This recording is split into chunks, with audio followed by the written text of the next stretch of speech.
Hi, I'm Russell Sturgis. I'm the founder and principal of EAP Mentor, and welcome to my latest blog. I was asked if I would do something on Maslow's hierarchy of needs, and so today's blog is taking a moment to have a look at that. One of the things, as I was researching and gaining a great appreciation of Maslow's hierarchy of needs, was that Maslow in his later years essentially added another rung to his ladder in hierarchy of needs, which is transcendence. And it really sort of challenged a lot of the whole notions of the things that he had talked about. Not so much about the fact that the needs still had to be met, because that's part of the human condition, but in terms of whether or not they were the ultimate motivation in terms of how people turned up in the world. And it's funny how things do turn up. This morning I received a message from my partner, and she's been reading Wayne Dyer's Wisdom of the Ages, and one of the chapters he quotes and discusses the writings of Patanjali, the author of the Yoga Sutras, and I just want to share a little bit about what he had to say. He wrote, "When you are inspired by some great purpose, some extraordinary project, all your thoughts break their bonds. Your mind transcends limitations, your consciousness expands in every direction, and you find yourself in a new, great and wonderful world. Dormant forces, faculties and talents become alive, and you discover yourself to be a greater person by far than you ever dreamed yourself to be." In describing his own personal experience in terms of what went on for him in his own application or understanding this experience, this is what Wayne Dyer wrote. "I have found that when I'm truly inspired in some extraordinary project, I forget about fatigue despite the absence of sleep. I find that I don't think about being hungry, and in fact my body just seems to cease all of its incessant demands and shifts into a state of moving me through my work effortlessly." Now I'm just going to stop there for a second. So those things there, when we're talking about hunger and rest and sleep, these are the basic needs that Maslow talks about in his hierarchy of needs. And Wayne Dyer is suggesting, as Patanjali is that there's this shift in gear in terms of how the body functions, and focus and the incessant need around sleep and around sustenance all of a sudden seems to shift, and there's less need for those things as a result of this drag and this engagement of passion in purpose. He then goes on to write, "Jet lag disappears when I'm centered in my activity, and even though I have crossed 8 or 9 time zones in a single day." These faculties and talents that Patanjali describes are simply dormant if you're not taking the steps to become inspired in your life.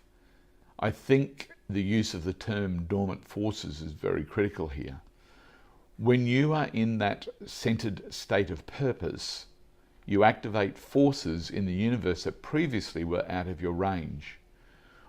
What you need will show up. Now that's a really important, because we're talking about hierarchies of needs, and this is what I write about in today's blog, is that what happens is when you move into this state of transcendence, which means that in the transcended state you're clear about your purpose, which is motivated by love in one form or another, that when that becomes the basis of what sits behind your engagement and your contribution, all of a sudden what you need will show up. So all of a sudden the needs, in particular those basic needs which are physiological and psychological, start to be met in ways that come to you instead of you having to go and find them. And it's one of the really clear things that I write about, is that a shift happens around that when you move into transcendence, when you move into that place of self-fulfillment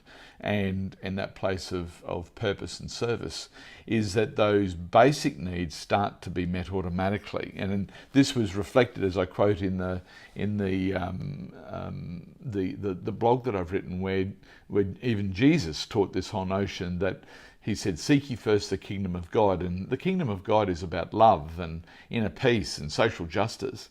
He said, make those things your priority, and all these other things, and he's just been talking about material needs, they're going to be met, they're going to be provided for you.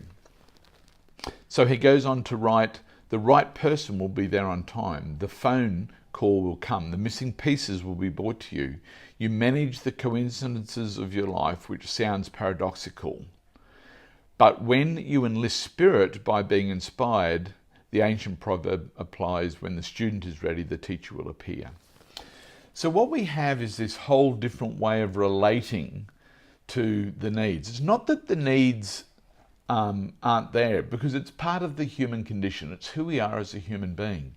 But what happens is that when we find higher purpose, when we transcend the basic desire to have those needs of physiology and psychological, when we transcend those needs and we move to this place of self-actualisation and transcendence, what happens is it's as if the universe, the winds of grace, whatever you want to call that, supplies those needs for us, and it becomes less of something that we have to spend our energy focusing on.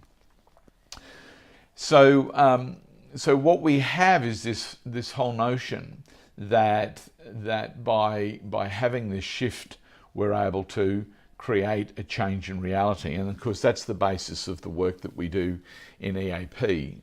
By having people live more mindfully, which is really about transcending fear consciousness to coming to a place of love consciousness, what happens is that the more you practice mindfulness about being more self-loving in your choices, there's momentum builds, and what begins to happen is that passion starts to emerge around loving kindness and about being more self-loving and about looking after the planet and being more present about your contribution to the cosmos. So what happens is that there's this increased energy being directed towards making a difference in the world, and that there's less focus oriented towards supplying those primary needs.